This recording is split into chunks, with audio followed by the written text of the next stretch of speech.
Hi, everyone. Welcome to DocTalk. I'm Dr. Corinne Hannan, I'm Dr. Erin Knopf. Thanks for joining us. and we have a very special guest today, Julia Hark, our Director of Outreach and Marketing. And she is going to talk to us about how to survive the holidays with an eating disorder or in recovery from an eating disorder. Julia, thank you for coming today. Do you want to tell us a little bit more about yourself and introduce yourself? Yeah, just kind of place me in the company. So I do all of our outreach and I do all of our marketing and I help connect clients with care. So I'm really excited to be here. I've been in recovery for um, several years now. Um, I've had my fair share of eating disorder care and treatment. And the holidays are, I know a lot of people talk about this time of year in a lot of different ways. But in this particular um, population and this setting, there's just a lot to deal with. And I just want to say first and foremost, like I really do truly understand. Um, I've spent this time of the year in eating disorder treatment. Um, I don't have a really great family structure. And I also have other things around this time of year that are really hard for me, like trauma. And I know a lot of people do. So it's just, I kind of just want to name that to start, we're all going into this with, we're all carrying our own things in the holidays. Um, and as perfect and shiny and festive as people may look, they might feel that way. But odds are people are probably carrying things into the holidays that we don't know about.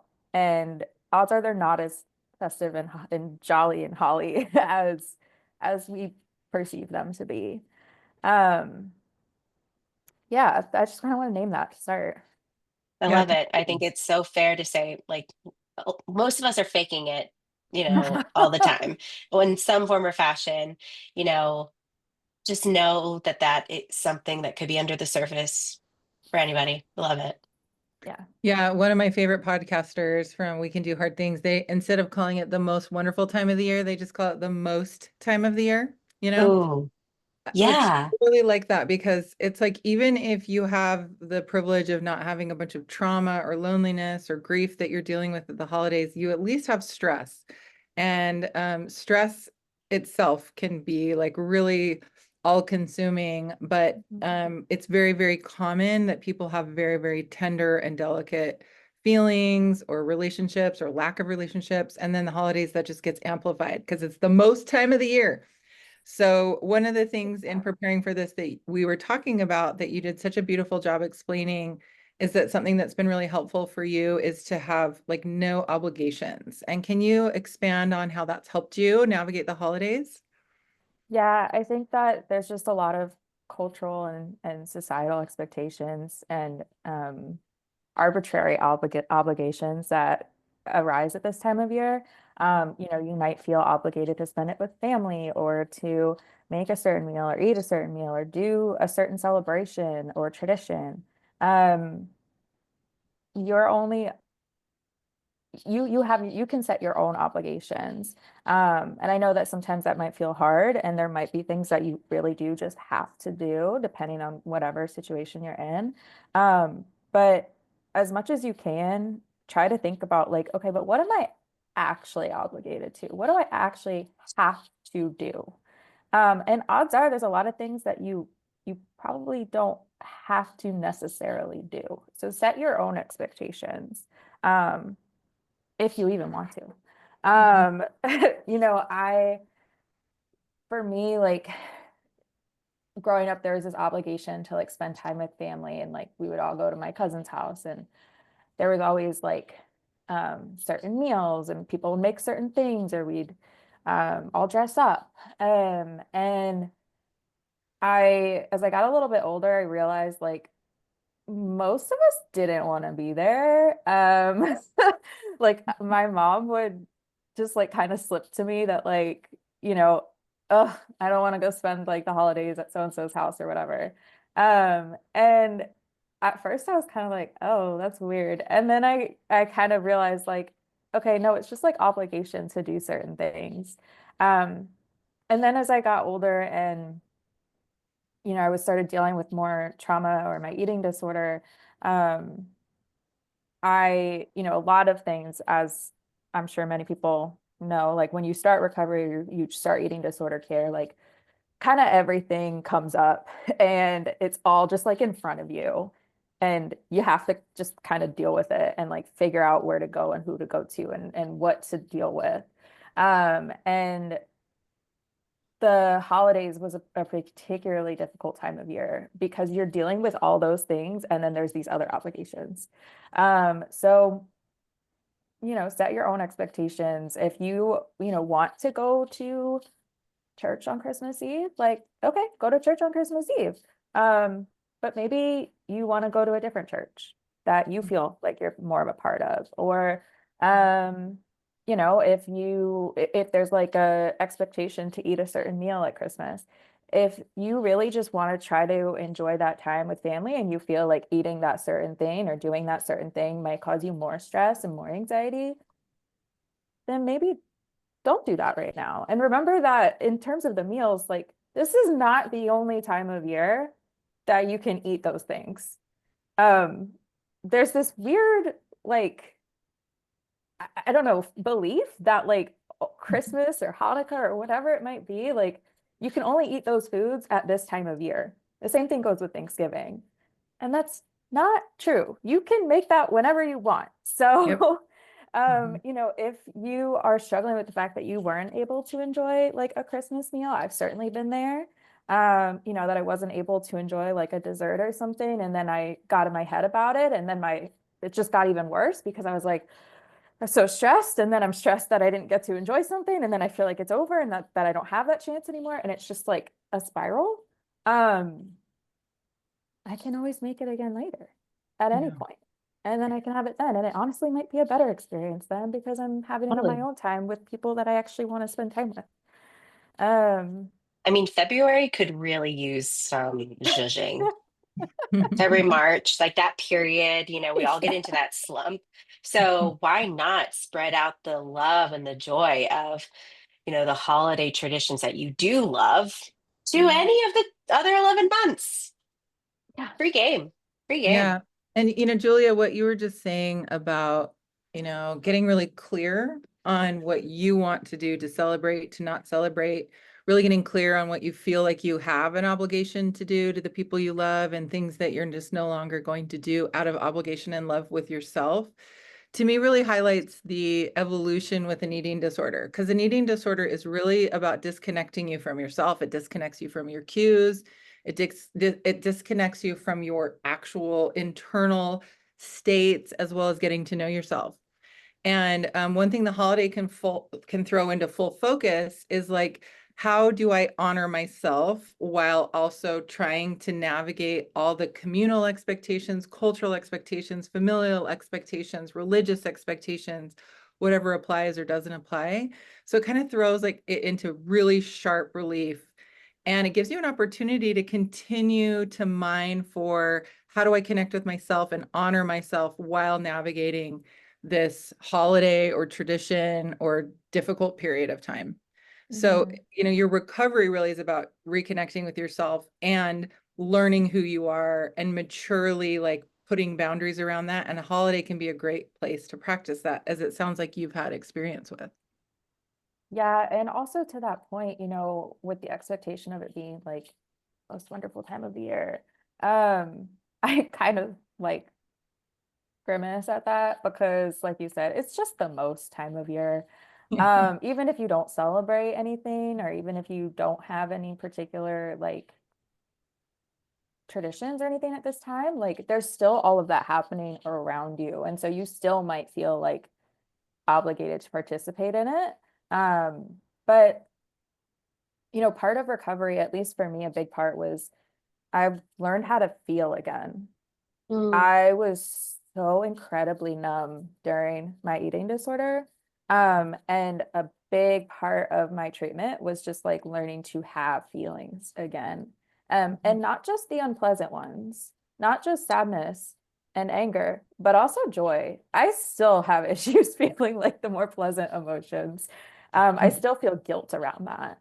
And I'm far in my recovery because there's just a lot. And I'm still unpacking a lot of stuff, but um, there's space for all of that. You don't have to feel happy the whole time. Um, you know, this year, for example, for me, I'm really dealing with a lot of grief because I lost my dog, and I've spent Christmas with him the past 4 years. He was the only person I spent Christmas with for the past 4 years. And now I don't have him. So that's really tough for me. And I don't spend the holidays with my family. So I am holding space for that. And then I think there's also, you know, in my life right now, there's a lot of changes going on. I'm preparing for a lot of change next year. And I'm having this like really strange emotional time just in general of like cognitive dissonance and um trying to accept like all of the things that I've been through and all of the growth I've had and the recovery. Um and also with the holidays, it's like kind of sad that it's not celebrated the way that it was celebrated as like a child. And I think that's something that we just like universally maybe have growing up is that like that magic of like Christmas or whatever might be kind of, it kind of goes away as you get older. That's not to say it has to, but I think just like accepting that like again, the holidays are going to change, how you celebrate them change, just in the way that when you are in recovery you might change a little bit, or your interests might change, or your feelings toward things might change. That's part of it, and like change is hard to accept, but I think it's unrealistic to think that it's going to look the same every year. And yes, if anything, I know most of the clinical work we're doing is all around change psychology and motivation for change and how can you tolerate it, because change is the only inevitable experience as a human being. um, and And that's grief, I what, would say. and grief for sure, Yeah. like I love that you added that being human is about things forever being different than what you previously were accustomed to, and learning how to live and still have a Mhm. full life with it. um, Yeah, I think it's so important to think about the change. I think we get wrapped up in the, ooh, pun intended, maybe, the consumerism that Mhm. is shoved down our throats this time of year. I mean, poor Thanksgiving doesn't even exist in the world of marketing after Halloween. It's just street Christmas all of November. And then I'm already seeing Valentine's Day things, by the way, but I Here we have Mardi digress. Gras. Oh my gosh. And I think people forget that this is not just, it's not supposed to be about buying things. Like it doesn't have to be, whether you are religious or not, atheistic, agnostic, it doesn't matter. You know, this is just a time of the year where we have shorter days, longer nights, really unpredictable weather if you are in a place that gets snow, and having the ability to flex and actually lean into yourself and like Marie Kondo your life in that moment of, does this bring me joy or not? I think that's the honestly what we should all be encouraged to do. Mhm. Yeah, it's Yeah. part of growing up. It's part of becoming yourself. It's part of knowing yourself. And I would say it's also part of unhooking from the people pleasing that's usually been part of most clients' lives with eating disorders. It's not about them. It's like, how do I make everybody at ease? How do I absorb everyone else's anxiety, much to their own detriment? So I was thinking too how like some holidays you may be just grieving and like you said, holding space for however you feel in that moment. But you also mentioned, Julia, that part of the evolution for you with the holidays is that you found ways that you like to engage and give back, and that's been meaningful to you. Would you care to Mhm. share a little bit about that as well?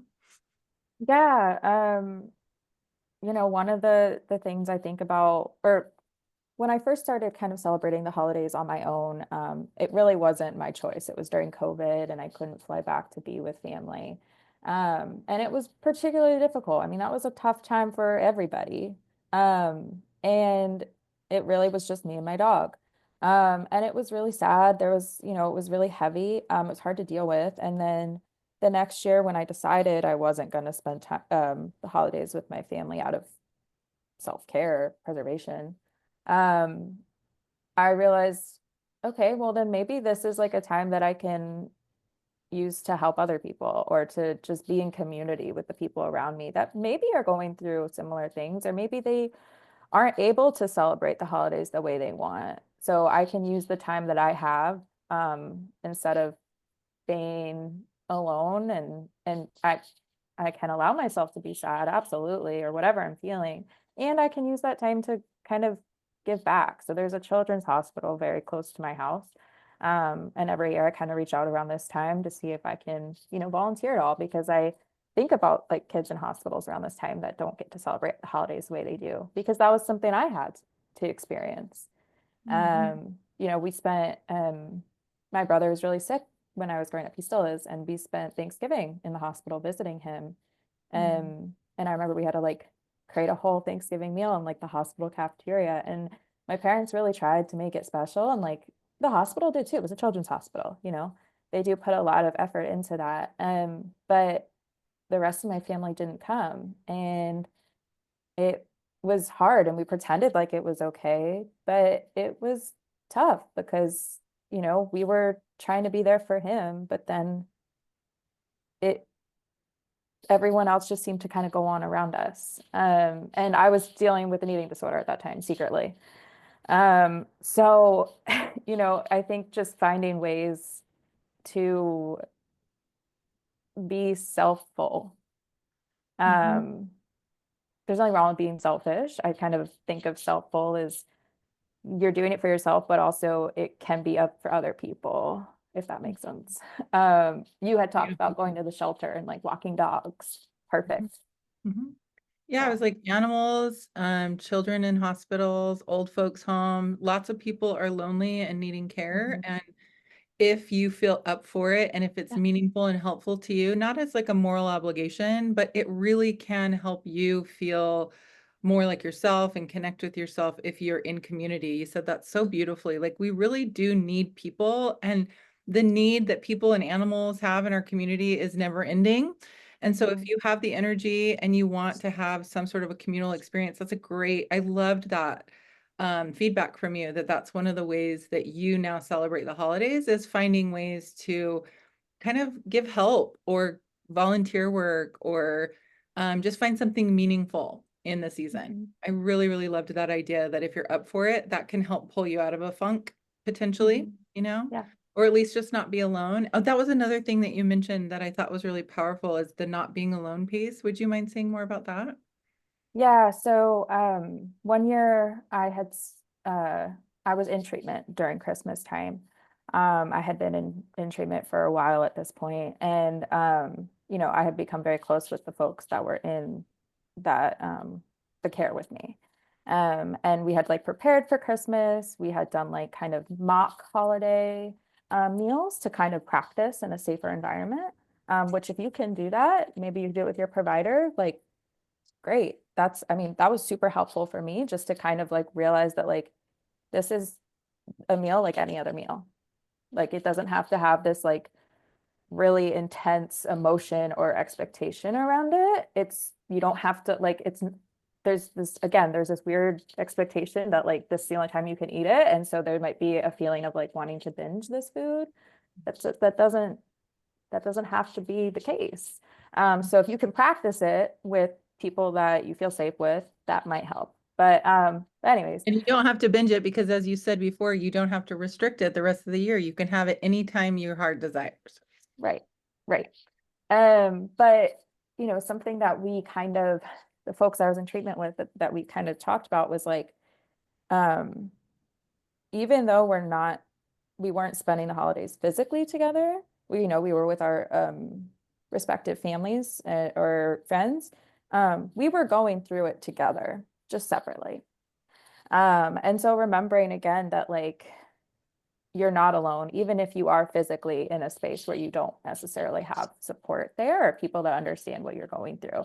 And I just kind of want to like name that and hold space for that here because um especially early on in recovery, it can just be so overwhelming, and I really do like know what that's like. I had spent many holidays with family, and often they didn't know what was going on, or like one person did.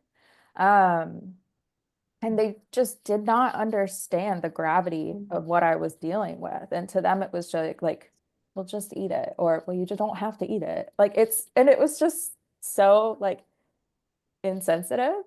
And so, just kind of setting up from a very practical standpoint, like setting up supports from before. So for me, that looked like a very close friend. And I was like, before Christmas, I was like, hey, are you around this day?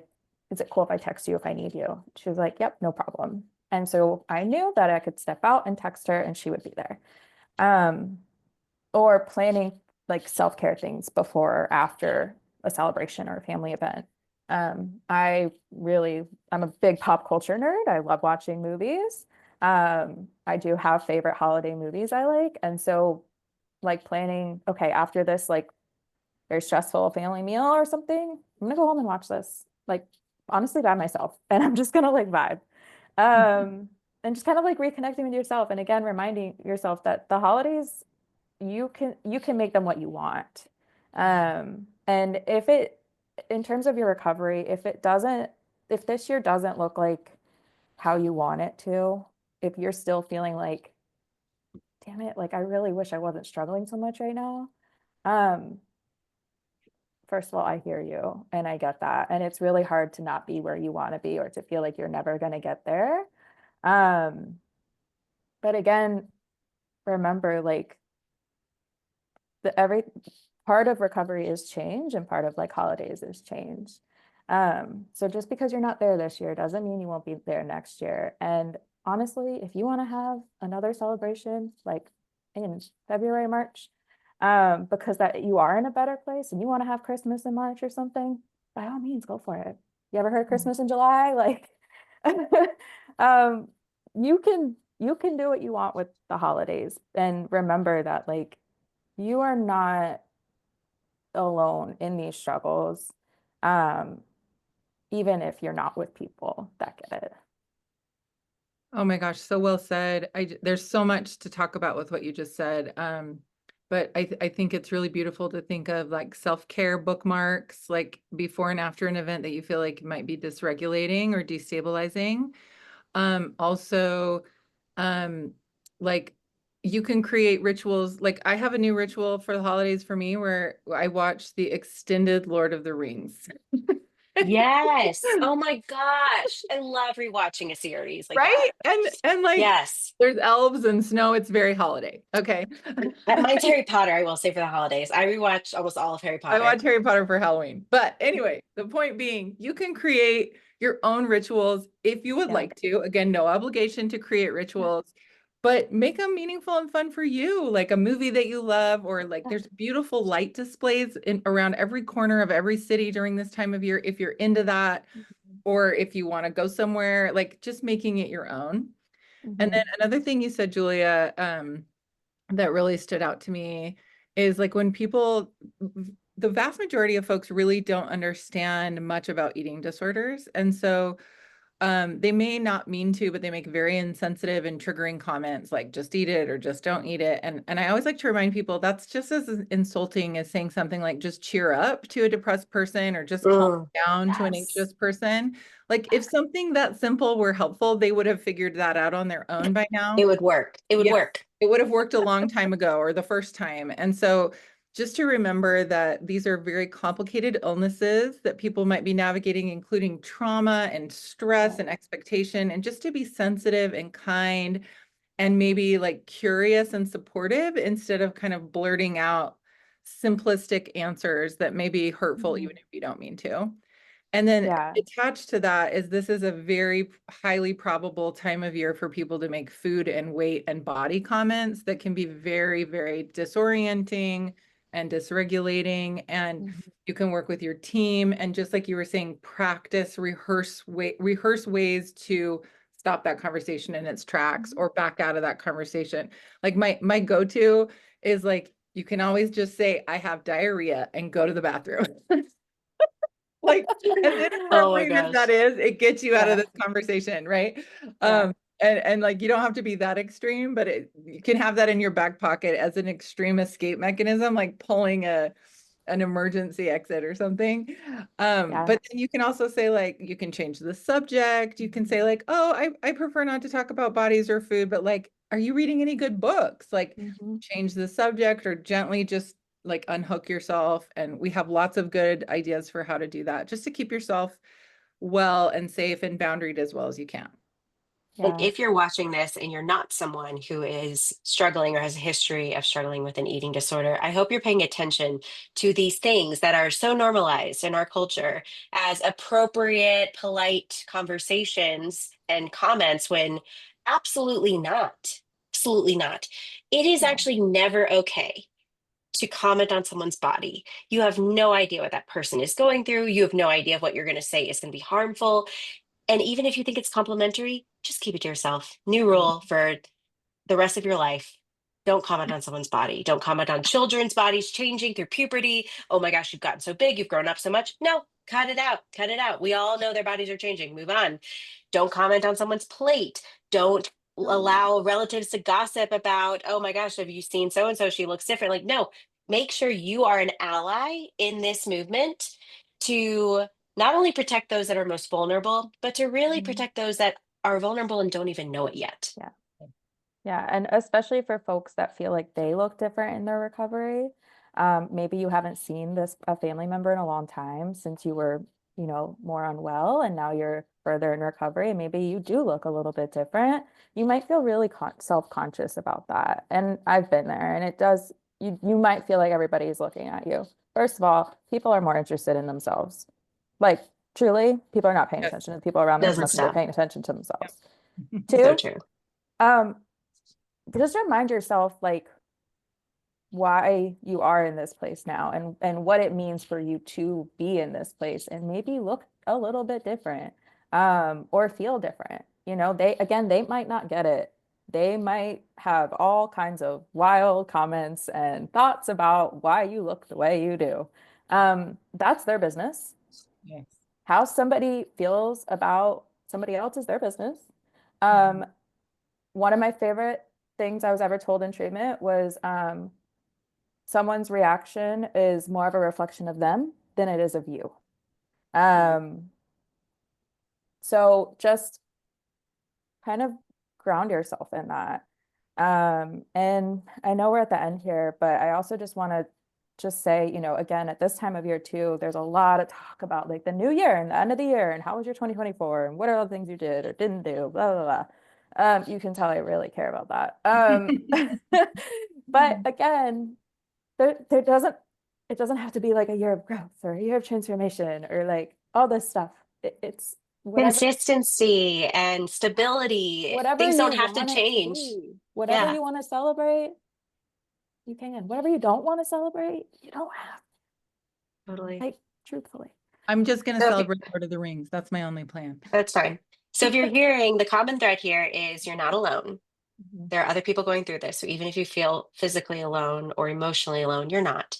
And make it your own. Make this holiday your own. And thank you, Julia, for joining us. Always a pleasure. We're so lucky to have you on our team. Thank you for being vulnerable, sharing real personal stuff that's going to help so many people. We're really lucky to have you. Thank you for coming. Thank you. Thanks, y'all. All right. you. I'm Dr. Hannan. I'm Dr. Knopf. Bye. See you next time. Bye.